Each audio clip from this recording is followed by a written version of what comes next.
There is one covered call mistake that most people running the wheel strategy are making right now, and it's quietly costing them far more than they even realize. It's not about rolling at the wrong time. It's not about selling too close to the money. It's something way more fundamental, something that feels like active management, but is actually locking in losses while giving the appearance of progress. The mistake? Selling covered calls at a strike price below your effective cost basis. If you don't know what that means, or if you've never stopped to check whether your covered call strikes are above or below your break-even point, this is the most important 8 minutes of options education you're gonna get this month. Let me explain exactly how this mistake happens because it's so common and so easy to fall into. You sell a cash secured put on a quality stock at the $48 strike and collect the $1.40 in premium. The stock declines, you're assigned at 48, your effective cost basis is $46.60. The $48 minus the $140 in premium you already collected. The stock is now trading at 39, it's $9.40 below your effective cost basis. You're in the covered call phase of the wheel and want to generate income while you wait for the stock to hopefully recover. But here's where the mistake happens. You open the options chain and you look at strike prices above the current $39 price. A covered call at 42 pays, let's say $70 a contract per month. Feels like progress. You're reducing your cost basis by 70 cents per month. But 42 is still $4.60 below your effective cost basis of $46.60. If the stock runs to 42 and your shares get called away, you sell at 42. Your effective purchase price was $46.60.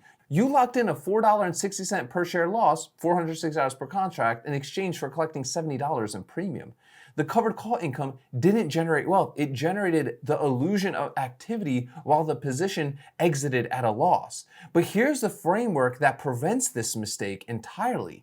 Before selling any covered call on an assigned position, there are exactly two numbers you need to know: your effective cost basis and your strike price. That's it. The covered call strike must be above the effective cost basis or you're setting up a losing exit. Your effective cost basis is not the strike price you were assigned at, okay? It's the strike price minus all of the premium you collected on this position from every put cycle you ran plus any dividends received while holding the shares. Every dollar of premium, every dividend permanently reduces what you paid. Your brokerage will not show you your effective cost basis. You need to be tracking this yourself. If you want my full trade log template that will handle this for you, attend the Ark Options workshop. It's at the very end of that training. I give you that full trade log template, my premium calculators, and my 15 favorite stocks under 30 bucks. You'll find that as the first link in the description of today's video. So for example, let's say you ran the same $48 put position for 2 months before being assigned. Month 1,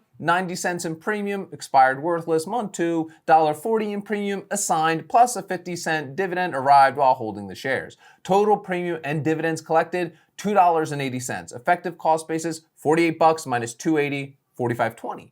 The covered call strike must be at 45.21 or higher to ensure the position exit at a tiny profit. Anything at or below 45.20 is a guaranteed loss if the shares get called away.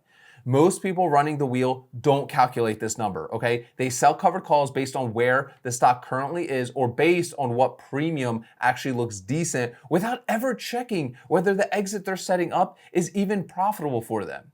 But let's talk about the compounding version of this mistake. And here's what makes this particularly expensive. The mistake doesn't happen once, this compounds. A stock gets assigned at $48 effective basis, the stock drops to 37, the investor sells calls at 40, 42, 43, steadily collecting $50 to $80 per contract per month. Over 6 months, they've collected $360 to almost $500 in covered call premiums. They feel like they're managing the position well. Then the stock recovers to 43 and the covered call gets exercised. The position exits at 43 with an effective cost basis of $46.60. Loss, $360 per contract. Covered call premium collected over 6 months, $420. Net, $60 ahead on the position after 6 months of active management. A $1.40 per share gain on paper that required constant monitoring, decision-making, and emotional investment. If the same investor had simply sold a covered call at 47 or 48, slightly above their effective cost basis, far above the current stock price, the call would have expired worthless every month for 6 months while the stock recovered. The premium at a further strike would have been lower for sure, maybe $25, $35 per contract per month rather than $70. But the exit, if and when the stock reached that level, would have been profitable. one, not on a loss, okay?